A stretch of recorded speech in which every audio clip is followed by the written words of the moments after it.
Good morning, everyone. It's Matthew Lee with the Tao of Kung Fu, and today I was going to do a little bit of Qigong for BaGua, which is a very amazing internal style. Internal art means that it's also doing a meditation technique or focusing on a particular energy flow within inside yourself. So as you're stepping through it, it has martial technique like Tai Chi does, but you're focusing on a particular pattern of breathing and energy flow as you're stepping through it. Most internal arts, including Tai Chi, in order to make them internal, are doing the microcosmic orbit as you're stepping through them, or the small circle of heaven. So that's one of the major differences of an internal art versus an external art, is that as you're stepping through it, you're focusing on the microcosmic orbit.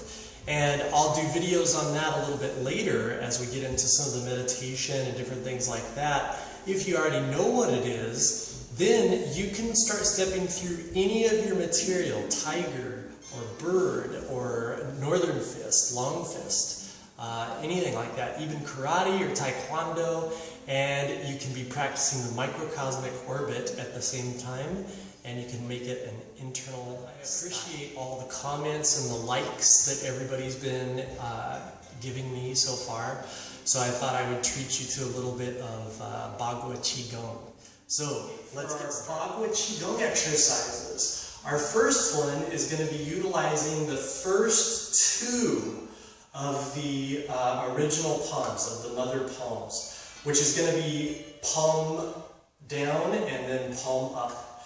And so this one's really unique and a lot of fun. It works the legs. Some of these work the legs a little bit more, and some work the twists a little bit more. So this will be one that works the legs, but we're also focusing on getting that twist. So what we're going to do is we're going to cross step behind as we open, and then we're going to drop and twist, just like that. Then we're going to come up and open, then cross step behind and twist. So I'm feeling it in my abs. My core is engaged, and I'm pushing this hip this direction, twisting here. So it's up and cross behind. Up and cross behind.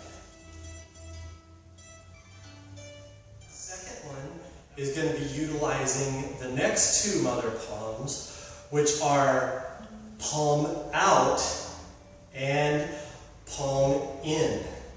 So where you could strike or deflect with the back of the wrist. Palm out, where you could strike or deflect with the palm. So this one is going to be almost all twist. And what we're going to do is twist to the rear, try to get a nice standing spinal twist. So I'm pushing forward with this hip so that it doesn't translate down into the knees. And I'm trying to torque on the middle back. And then I alternate, so when I come to this side, this hand is going to do bow chain. Then I alternate, so now I do bow chain on this side and shoe chain on this side. So it's shoe and bow.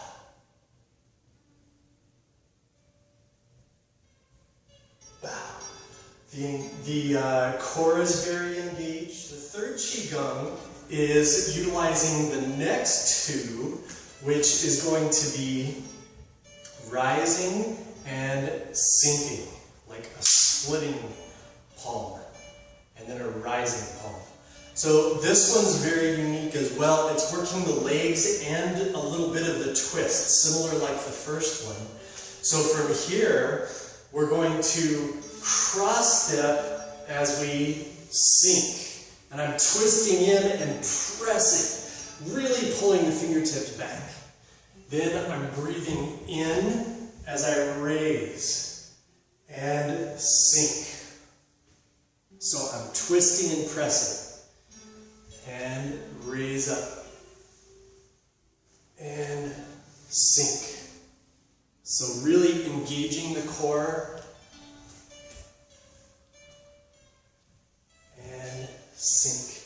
Really be careful of the knees, making sure that you're keeping the knees healthy.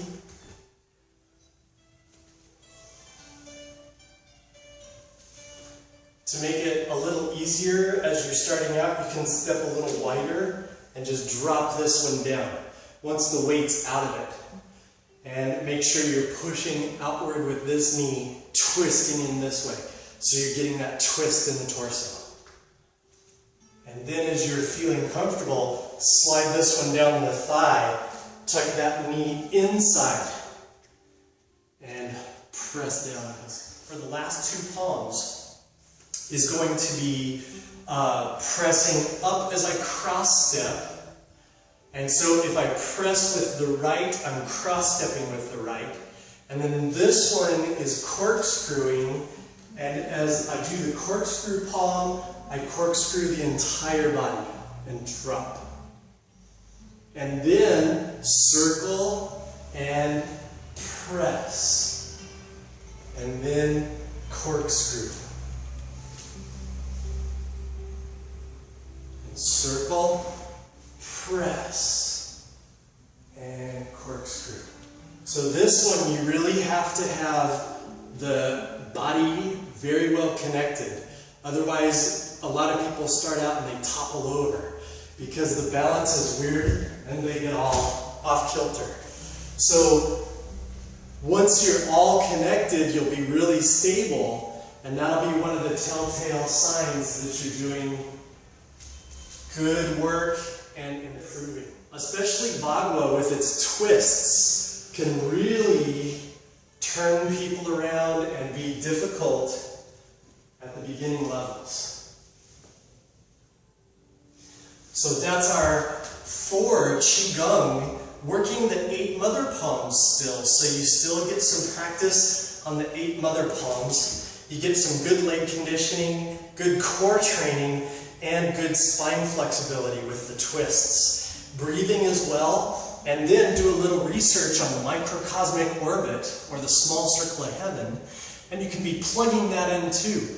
Again, thanks for all the likes, the subscriptions, the views, and the comments. I really appreciate it, and I'm looking forward to seeing you all soon. In boxing, in Tai Chi, in Jiu-Jitsu, in any martial style, in any athletic event actually, one of the major things that people need to focus on is connection. And so people always lose the concept of left and right, back and front, and top and bottom. Those are all really important. So this twist and engaging our core helps us connect the top and the bottom so that they're working together. And that's where you get a really solid power generation, when you can have your mind on the top and the bottom connected, the front and the back connected, and then the left and the right connected. That's something that's really important. Once you can get that connectivity in your brain and be focusing on that, you've got a lot better concept of how to generate power and speed and fluidity, and you can really build some unusually amazing skills that way.